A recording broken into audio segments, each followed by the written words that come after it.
পশ্চিমবঙ্গে রাজনৈতিক পালাবদলের পর এবার নজর সরাসরি সীমান্তে। স্লোগান ছিল ডিটেক্ট, ডিলিট অ্যান্ড ডিপোর্ট, অর্থাৎ আগে চিহ্নিত করা, তারপর ভোটার তালিকা বা সরকারি নথি থেকে বাদ দেওয়া এবং শেষে দেশে পাঠানো।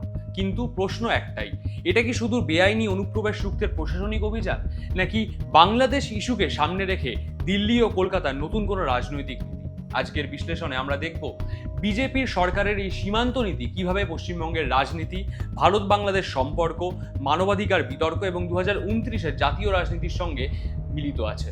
প্রথম বিষয়, পশ্চিমবঙ্গে বিজেপি ক্ষমতায় আসার পর সীমান্ত রাজনীতি আর শুধু নির্বাচনী ভাষণে আটকে নেই। রিপোর্ট অনুযায়ী রাজ্য সরকারের বিভিন্ন জেলায় আনডকুমেন্টেড মাইগ্রেন্টস বা সন্দেহভাজন বিদেশি নাগরিকদের জন্য হোল্ডিং সেন্টার তৈরির নির্দেশ দিয়েছে। মালদায় প্রথম হোল্ডিং সেন্টার খোলার কথাও কিন্তু সামনে এসেছে, যেখানে সন্দেহভাজন বাংলাদেশি নাগরিকদের রাখা হয়েছে বলে রিপোর্টে উল্লেখ আছে। সরকারি যুক্তি খুব স্পষ্ট, যারা বেআইনিভাবে ভারতে ঢুকেছে তাদের চিহ্নিত করতে হবে, যারা ভারতীয় নাগরিক নয় তাদের ভোটার তালিকা বা নথির সুবিধা পেতে দেওয়া যাবে না এবং যথাযথ প্রক্রিয়ার পর তাদের ডিপোর্ট করতে হবে, অর্থাৎ ফেরত পাঠাতে হবে। রাজনৈতিক দিক থেকে দেখলে এই বার্তাটি বিজেপি দীর্ঘদিনের বেঙ্গল স্ট্র্যাটেজির সঙ্গে মিলে যায়।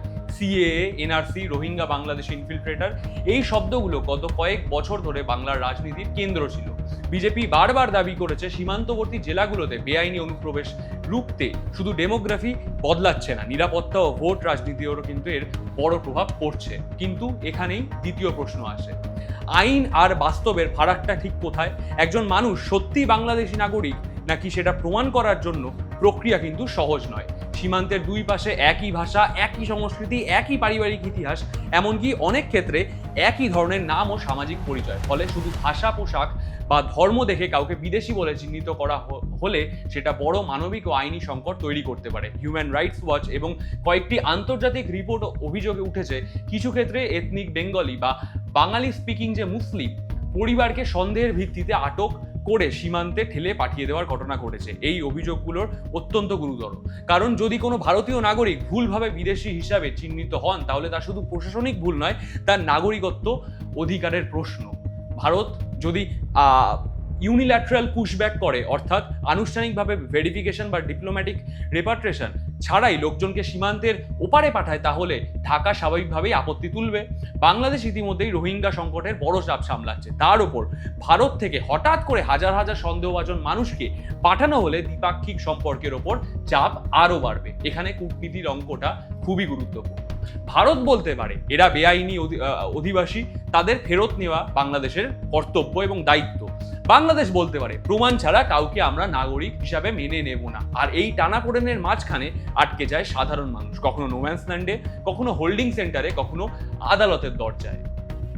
এবং শেষ বা চতুর্থ বিষয়, দিল্লির বড় কৌশল। এটা শুধু পশ্চিমবঙ্গের প্রশাসনিক অভিযান নয়, দিল্লি দীর্ঘদিন ধরেই ন্যাশনাল সিকিউরিটি, বর্ডার ম্যানেজমেন্ট এবং ইললিগাল মাইগ্রেশনকে একসঙ্গে দেখছে। আসামে ফরেনার ট্রাইব্যুনাল, এনআরসি বিতর্ক, সিএএ, এসবের পটভূমিতে বেঙ্গলে এখন নতুন থিয়েটার তৈরি হয়েছে। বিজেপির জন্য বাংলা গুরুত্বপূর্ণ তিন কারণে। প্রথমত, বাংলাদেশ সীমান্ত ঘেঁষা রাজ্য হিসাবে একটি ন্যাশনাল সিকিউরিটি ন্যারেটিভ তৈরি করার জায়গা আছে। দ্বিতীয়ত, ডেমোগ্রাফি ও সিটিজেনশিপ ইস্যু দিয়ে বিজেপি নিজের কোর ভোটার বেস যেটা সেটাকে মোবিলাইজ করতে পারবে। এবং তৃতীয়ত, 2029-এ লোকসভা নির্বাচনের আগে বাংলা থেকে বড় আসন ধরে রাখা বা বাড়ানো বিজেপির ন্যাশনাল অ্যারিথমেটিকে গুরুত্বপূর্ণ, অর্থাৎ ন্যাশনাল অঙ্কে কিন্তু খুবই গুরুত্বপূর্ণ। অর্থাৎ ডিটেক্ট, ডিলিট, ডিপোর্ট শুধু প্রশাসনিক শব্দবন্ধ নয়, এটি পলিটিক্যাল মেসেজিং। বার্তা একটাই, বিজেপি ক্ষমতায় এলে সীমান্তে নরম নীতি নয় কঠোর নীতি হবে, এবং সেটা আমরা ইতিমধ্যে দেখতে পাচ্ছি। এবং পঞ্চম বিষয়, এই নীতির ঝুঁকি কি? যদি অভিযান আইন মেনে ডকুমেন্টেড ভেরিফিকেশন, কনসিউলার প্রসেস এবং কোর্ট ওভারসাইটের মাধ্যমে হয়, তাহলে সরকার তার অবস্থান ডিফেন্ড করতে পারবে সবার সামনে এবং গণমাধ্যমের সামনে। কিন্তু যদি অভিযোগ ওঠে যে ধর্ম, ভাষা বা গরিবি দেখে মানুষকে টার্গেট করা হচ্ছে, তাহলে তা আন্তর্জাতিক সমালোচনা ডেকে আনবে। ভারত একটি গণতান্ত্রিক রাষ্ট্র, তাই বেআইনি অনুপ্রবেশ রুখতে গেলেও ডিউ প্রসেস বজায় রাখা কিন্তু খুবই জরুরি।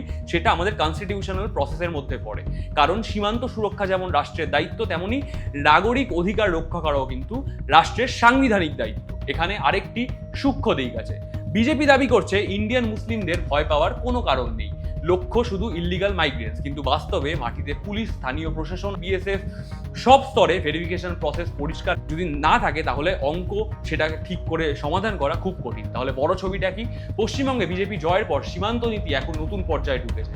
এটা শুধু ইমিগ্রেশন ক্র্যাকডাউন নয়, এটা একই সঙ্গে সিকিউরিটি পলিসি, সিটিজেনশিপ পলিটিক্স, বেঙ্গলের ভোট ব্যাংক স্ট্র্যাটেজি এবং বাংলাদেশ ডিপ্লোম্যাসির সব কিছুর সংমিশ্রণ।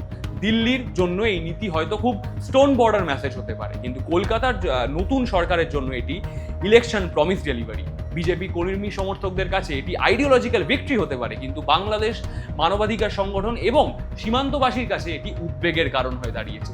সবচেয়ে বড় প্রশ্ন তাই একটাই, ভারত কি সত্যি একটি আইনসম্মত নথিভিত্তিক ডিপোর্টেশন মেকানিজম তৈরি করছে, নাকি শুধু ভাষণ?